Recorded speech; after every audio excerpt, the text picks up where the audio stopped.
Usually when you look at a medical diagnosis, there's this clear expectation of mechanical precision. Right, yeah. Right. Like you evaluate the symptoms, run a scan, and boom, the pathology is mapped out in high definition. Exactly.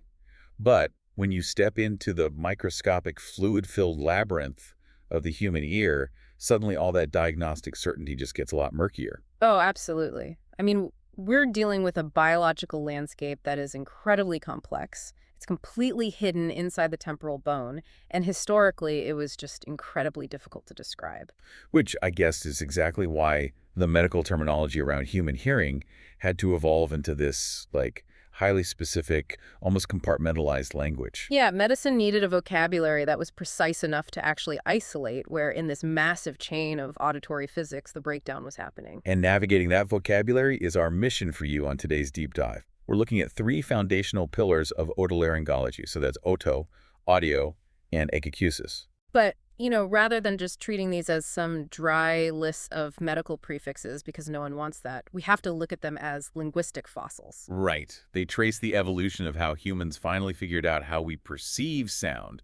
And honestly, exploring them reveals some mind-bending physiological realities. As the fact that your perfectly healthy inner ear is actually generating its own acoustic noise right now.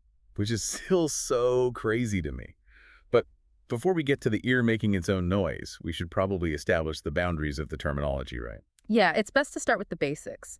The distinction between these 3 roots, oto, audio, and acusis, it really reflects a strict division between biological hardware, sensory processing, and pathological error states. I really like that computing architecture analogy I saw in the clinical literature. It's a great way to think about it. Right. Like if human hearing is a computer network, then oto is the physical hardware, the circuitry, the casing, the physical cables. Exactly. And then audio is the data transmission, right? It's the software processing that information. Yeah. And that leaves acusis as the specific error code you get when the system inevitably crashes. That framing maps perfectly onto the clinical reality. So let's start with the hardware, the root oto. Okay.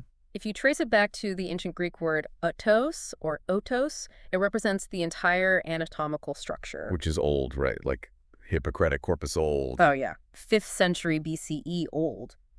Physicians were already using variations of this root back then, but they were largely just mapping localized visible symptoms. Like discharge or, massive inflammation. Right. But today, oto encompasses the entire mechanical system. It's the visible pinna, the outside flap, but also the middle ear structures and the deeply embedded inner ear. And I feel like there's a misconception there where people think oto just means the outer ear you can see, but it's everything. It really is. And this is where we can pull in some of the more hyper-specific anatomical terms from the sources. Because the oto hardware isn't just one monolithic thing. No, it's got lots of components. Right. You've got the tympano or myringo, which is the tympanic membrane, the eardrum vibrating to acoustic pressure. Yeah. And it includes the mastoido, right? That porous bone sitting right behind the ear. Yeah, highly pneumatized bone, which can unfortunately harbor some really aggressive infections. And then there's the labyrintho, which I found fascinating because the auditory hardware is actually physically fused to the vestibular balance hardware inside the skull. The integration of the hearing and balance organs inside that labyrinth is just, it's a masterclass in biological efficiency. It's amazing. Okay. But okay, if the hardware is intact, we move to the software analogy, which is audio. Right. This root doesn't describe flesh and bone. It describes the function, the actual process of perceiving sound, and the clinical measurement of that process. Which leaves acusis as our system error code. Exactly. It's derived from the Greek word akouin, meaning to hear, but acusis is specifically utilized as a suffix to denote a pathological condition. So it's always bad news when you see it. Pretty much. You see it attached to prefixes to create highly specific diagnostic categories, like presbycusis for age-related decline. Or anacusis for, like, profound, total absence of sound perception. Exactly. And I notice in a few medical glossaries, they casually try to conflate audio and acusis as just both meaning hearing.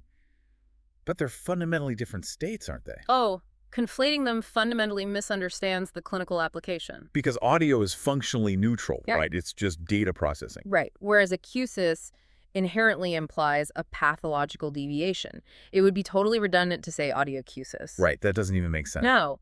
You are either describing the neutral sensory process, or you are diagnosing a breakdown in that process. You don't do both at once in the same word. And the 19th century otologists did this on purpose, right? When they resurrected the Greek root to build the acusis suffix? They did it very deliberately. Prior to that, medical texts often just use the catch-all term, deafness, which is, well, it's clinically useless if you're trying to figure out the specific mechanical failure. Right. Deafness doesn't tell you where the breakdown is. Exactly. They needed a linguistic tool that allowed them to categorize distinct diseases rather than just shrugging at a generic symptom. Okay, so the Greek roots make historical sense. Mm-hmm. Oto and acusis are both ancient, continuous threads from early anatomy. But this brings us to a major linguistic anomaly that the sources highlight. The Latin switch. Yeah. If the organ and the pathology are Greek, why do we suddenly switch to Latin for the software? Audio comes from the Latin verb auder. Why pivot languages halfway through the ear? It's a great question. The introduction of the Latin root is actually a much more modern intrusion. Oh, really? Yeah, it represents a specific historical rupture in how medicine approached hearing. To trace the genesis of audio as a clinical discipline, you actually have to look at the immediate aftermath of World War II. Wow, okay. Because of the unprecedented scale of acoustic trauma from the war. Exactly. You had tens of thousands of military personnel returning with severe, irreversible, noise-induced hearing damage. From, like, artillery fire and aviation engines. Artillery, aviation, just sustained combat acoustics. And the U.S. military infrastructure was suddenly overwhelmed. I can imagine. So at places like Deshaun General Hospital in Pennsylvania, you had researchers like Raymond Carhart, who was a speech pathologist, and Norton Canfield, an otolaryngologist. Right. And they realized that the existing surgical specialty otology was completely inadequate for this crisis. Because you can't surgically repair sensory hair cells that have been obliterated by a howitzer blast. You cannot. Surgical hardware repair was totally off the table for these guys. They needed something entirely new. Like what? They needed the measurement of residual acoustic perception, the fitting of early electronic amplification devices, and rigorous neurological retraining. Just to help the brain process those degraded auditory signals. Exactly. So Carhart and Canfield deliberately engineered the term audiology in the mid-1940s to define this brand new rehabilitative science. Oh, so they coined it right then and there. Yes. They needed a Latin root to build a firewall between their new functional discipline and the older Greek-rooted surgical discipline. That is wild. Yeah. An entire medical specialty was essentially forced into existence by the technological violence of the 20th century. It really was. And the diagnostic backbone of that new field became the audiogram. Oh, right. If you've ever sat in one of those soundproof booths and raised your hand when you heard a beep, you've generated one. Exactly. It charts the quietest decibel thresholds a patient can detect across a spectrum of frequencies, usually from around 250 up to 8,000 hertz. And that gave clinicians a standardized map, right? It provided the first real topographical map of human sensory thresholds. It allowed them to isolate precisely which frequency bands were degrading. Which shifts the diagnosis from a patient just saying, I can't hear well, to an objective, quantifiable metric. Exactly. It was a massive leap forward. Before we move off the Latin root, there is a parallel historical track in the sources that I found incredible. The broadcasting parallel. Yes. The word audio, like in audio engineers, audiophiles, consumer broadcasting, it stems from that exact same Latin verb, audier. Right. But according to the historical notes, it evolved in the early 20th century radio industry, completely independently of the medical field. It's a striking example of convergent linguistic evolution. It's so weird. You have acoustic engineers developing consumer sound transmission on one side, and clinicians developing sensory rehabilitation on the other. And they both arrived at the exact same Latin prefix. Two massive disciplines arriving at the same word with virtually zero cross-pollination during their foundational years. That is so cool. Okay, so that sets up a perfect transition to the actual pathology. We understand the hardware, we understand the software. So what physically happens when those acusis error codes start firing? Well, let's look at the data on presbycusis age-related hearing loss. Yes, the scale of that is massive. The sources say 1 in 3 adults over 65, and nearly half of those over 75 experience it. It's incredibly prevalent. And the foundational misunderstanding of presbycusis is assuming it is a uniform, monolithic condition. Right. I call this the reading glasses fallacy. Yes, perfect way to describe it. People assume that because their vision gets blurry, they just put on a magnifying lens to fix it, so hearing loss must operate the exact same way. The signal gets weak, you just put in a hearing aid to turn up the volume, and you're cured. But the clinical literature brutally debunks that. Right. It's not that simple. Not at all. The breakdown of that myth traces back to the pioneering work of a Harvard otopathologist named Harold Schucknecht in the mid-20th century. What did he do? Through extensive temporal bone analysis, Schucknecht proved that presbycusis is not just a universal turning down of the biological volume knob. He categorized it into 4 distinct, complex biological failure modes. The 4 subtypes. Let's walk through those mechanics, starting with sensory presbycusis. Okay, so sensory presbycusis is the mechanical shear and permanent loss of the microscopic outer hair cells in the cochlea. And those are the primary transducers, right? But they convert the acoustic vibration into electrical impulses. Exactly. And the key thing here is once they are gone, they do not regenerate in humans. Wow. Okay, then you have the neural subtype. And this one seems fundamentally different because it involves the akuo pathway, the acoustic nerve itself. Right. Neuropresbycusis involves the atrophy and loss of the spiral ganglion cells and the nerve fibers that actually carry the electrical signal from the inner ear up to the brain cortex. And this is exactly why the hearing aid volume fix completely fails for so many people. Yep. Because the neural pathways, the cables transmitting the data are degrading. Turning up the volume on a hearing aid doesn't give you clarity. It just pumps a louder, highly distorted signal into a broken cable. The amplification of garbage data still results in garbage data. Which explains why a patient with neural loss can hear that you're speaking to them, but simply cannot decode the consonants in a noisy room. Exactly. Now, Schucknecht's third category is strial, or metabolic presbycusis, which is an entirely different mechanism. How so? Well, the cochlea operates on a highly specific electrochemical gradient, and it's powered by a vascular structure called the scria vascularis. Okay. It essentially acts as a biological battery, constantly pumping potassium ions to maintain the endocochlear voltage. So if that strial battery starts to fail and the voltage drops, the entire hardware system just powers down. Precisely. It doesn't matter if the hair cells or the nerves are fully intact. The system loses its power supply. That is fascinating. And finally, you have cochlear conductive presbycusis. This is a structural stiffening of the basilar membrane itself, which prevents the precise mechanical resonance required to map different frequencies. So understanding these 4 mechanisms completely changes how clinicians approach acoustic rehabilitation. Yeah. It's not just turn it up. Right, you have to know what's actually broken. Now, if that maps out how hearing degrades, we also have to look at how the perception of volume can become pathologically amplified, which brings up hyperacusis, based strictly on the prefix. Hyper implies above or excessive.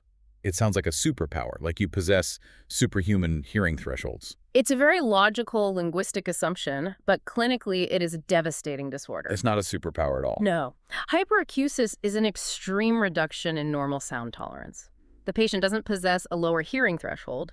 They don't hear a pin drop any better than you do. Right. Rather, ordinary ambient sounds like the clinking of silverware, a refrigerator compressor, rustling paper. They're perceived as intolerably loud, often triggering severe physical pain in the ear.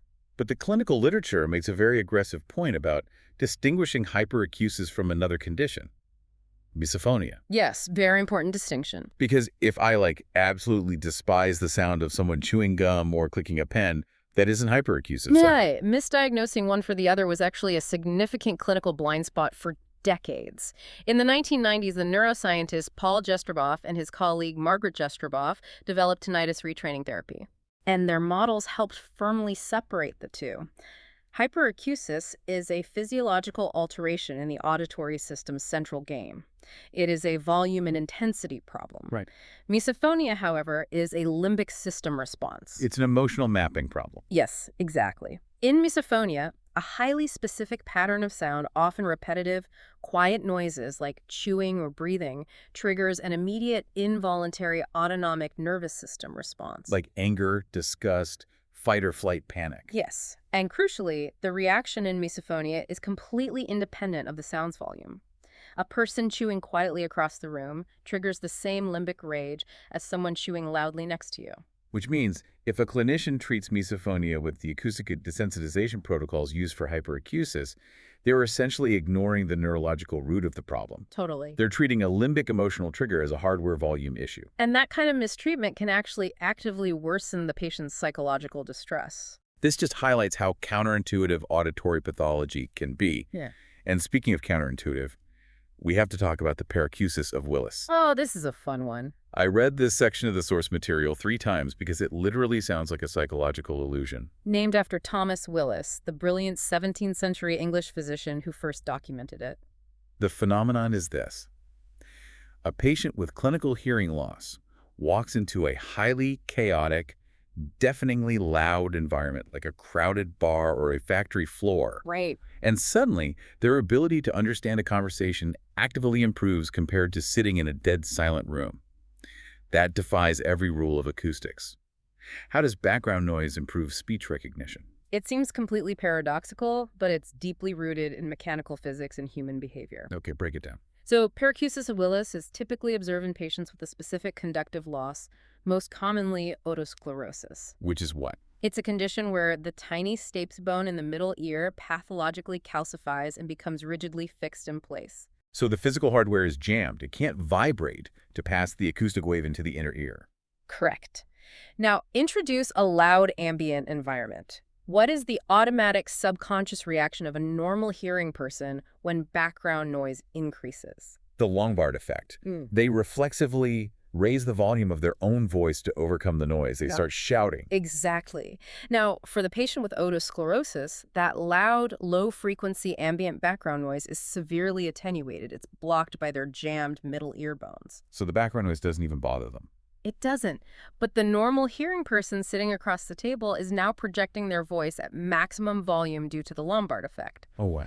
And that intensely amplified vocal energy is finally strong enough to punch through the calcified mechanical blockage of the stapes bone. That is incredible. The background noise triggers the conversational partner to turn up their vocal output, which functions as a biological amplifier that perfectly counteracts the patient's physical hardware deficit. Yep.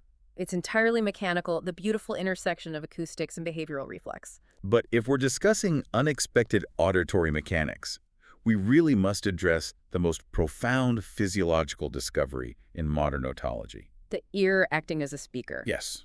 The assumption has always been that the ear acts strictly as a biological microphone, passively receiving external pressure waves.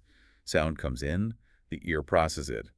A one-way street. That was the dogma for a long time. But in 1978, a British biophysicist named David Kemp fundamentally upended that model. He discovered that a healthy inner ear is actually a speaker. It really is. Kemp's discovery of otoacoustic emissions, or OAEs, prove that the cochlea is not a passive receptor. It's an active biomechanical engine. How does that work? When an acoustic signal enters a healthy inner ear, the outer hair cells don't just passively vibrate. They exhibit a property called electromotility. Meaning they move on their own. Exactly. They actively dance, rapidly contracting and expanding to physically amplify the quiet incoming sounds. They are essentially biological motors. Yes, and the physical exertion of those millions of hair cells dancing creates an acoustic byproduct. Right. It generates reverse acoustic energy that travels backward, out of the cochlea, vibrates the middle ear bones in reverse, and emanates out of the ear canal as a faint, continuous sound. Your ear is actively generating its own acoustic signature. It's a literal echo of its internal biological labor. And Kemp proved that if you seal the ear canal and insert a highly sensitive microphone, you can actually record the sound. Which is mind-blowing. The sheer complexity of these mechanics, biological batteries, electromodal hair cells, calcifying bones, it really contextualizes why the professional language surrounding it remains so fiercely contested today. Oh, definitely. Because there is a very real turf war happening right now in modern healthcare, and it traces directly back to our initial linguistic split between O2 and audio. Yeah, the linguistic divergence we discussed earlier has really calcified into strict professional boundaries. Today, you have otolaryngologists or otologists, these MDs. The Greek O2 guys? Right. Their scope of practice is rooted in OGO. They manage the biological hardware, they prescribe pharmaceuticals, manage aggressive infections, and perform complex microscopic surgery on the temporal bone. And on the other side, you have audiologists holding an OUD clinical doctorate. Their domain is the Latin audio. Exactly. They map the sensory processing, run the neurodiagnostic testing, and manage the long-term technological rehabilitation of hearing loss. They do not perform surgery. But from the patient's perspective, this boundary is entirely opaque. A patient simply says, I am going to the ear doctor. They conflate the two disciplines constantly. And that leads to immense friction in the healthcare system, right? Regarding referrals, Yeah. billing pathways, scopes of practice. Huge friction. The ancient linguistic split is actively dictating modern clinical workflows. And the friction isn't just interdepartmental. It's right there in the medical textbooks. The literature still cannot agree on how to spell these conditions. Take our age-related condition earlier. Is it presbycusis or presbyacosis? Ah, that debate is a perfect microcosm of medical terminology as a living negotiation. Do you maintain rigorous fidelity to the ancient Greek transliteration presbyacusis, retaining the full root? Or do you adopt the anglicized, elided version presbycusis, which drops the A for smoother phonetic pronunciation? Exactly. And decades later, neither the British nor the American medical academies have universally standardized it. It proves that this language isn't static. It is constantly being hammered out by the people actively using it. Real quick, before we wrap, to help the listener navigate this complex neighborhood, let's do a rapid fire of some related terms. Sure, let's do it. Okay, myringo and tympano. Both refer to the eardrum, like in a tympanoplasty. Astoido. The porous bone just behind the ear. Labyrintho and vestibular. Inner ear balance structures. This is why a bad ear infection can cause intense dizziness. Oh, cool. The acoustic nerve itself. Phono. That's the production of sound or voice rather than the reception of it. And salpingo. That's the eustachian tube, connecting the middle ear to the throat. Awesome. So zooming out for a second, why does mapping all of this matter? Why should you, as a listener outside of a medical residency, care about the mechanics of OAEs, or the Greek origins of odo? Because the sheer scale of auditory pathology demands that we understand it. For instance, over 80% of children have otitis media by age 3. Right, making allodity a daily reality for parents and pediatricians everywhere. Furthermore, the World Health Organization currently projects that by the year 2050, 2.5 billion people globally will experience some degree of hearing loss. And a massive proportion of that is being driven by recreational noise exposure. Which is a completely preventable biomechanical trauma. We are essentially inflicting the equivalent of WWII artillery trauma on ourselves through localized consumer audio, just earbuds blasting directly into our cochleas for hours a day. Exactly. Public health initiatives like the Make Listening Safe campaign are utilizing this exact clinical vocabulary to try and stem a global tide of sensory degradation. And what about Kemp's discovery of those bizarre ear noises, the OAEs? Oh, that's no longer just an academic curiosity. It is the backbone of universal newborn hearing screening worldwide. Because you don't need a newborn to raise their hand in a sound booth. Precisely. Within hours of birth, clinicians can place a little probe in a sleeping infant's ear. If the biological hardware is intact, the outer hair cells will dance, the cochlea will emit its reverse acoustic signature, and the microphone will capture it. It provides instantaneous, objective proof of mechanical function. It has completely revolutionized early intervention for deaf and hard-of-hearing infants globally. We took a bizarre quirk of inner ear physics and turned it into the global standard of care. That is just amazing. Yeah. Which leaves me with a final thought to consider. We saw how the specific technological crisis of the 1940s forced the creation of the term audiology to describe the rehabilitation of human hearing. But neurotechnology is advancing at an astonishing rate. We are currently developing direct brain-computer interfaces and neural implants designed to bypass the physical ear entirely, piping acoustic data directly into the auditory cortex. If the future of hearing skips the tympanic membrane, the cochlea, and the acoustic nerve completely, what happens to our ancient terminology? If view and perception no longer relies on the odo hardware, what new clinical roots will the next generation have to invent to describe a sense of hearing that exists entirely outside the ear? That is a phenomenal question. As the technology of perception evolves, the language of medicine will undoubtedly be forced to evolve right alongside it. Something to chew on. Thanks for diving deep with us today. Keep asking questions, and we'll catch you on the next one.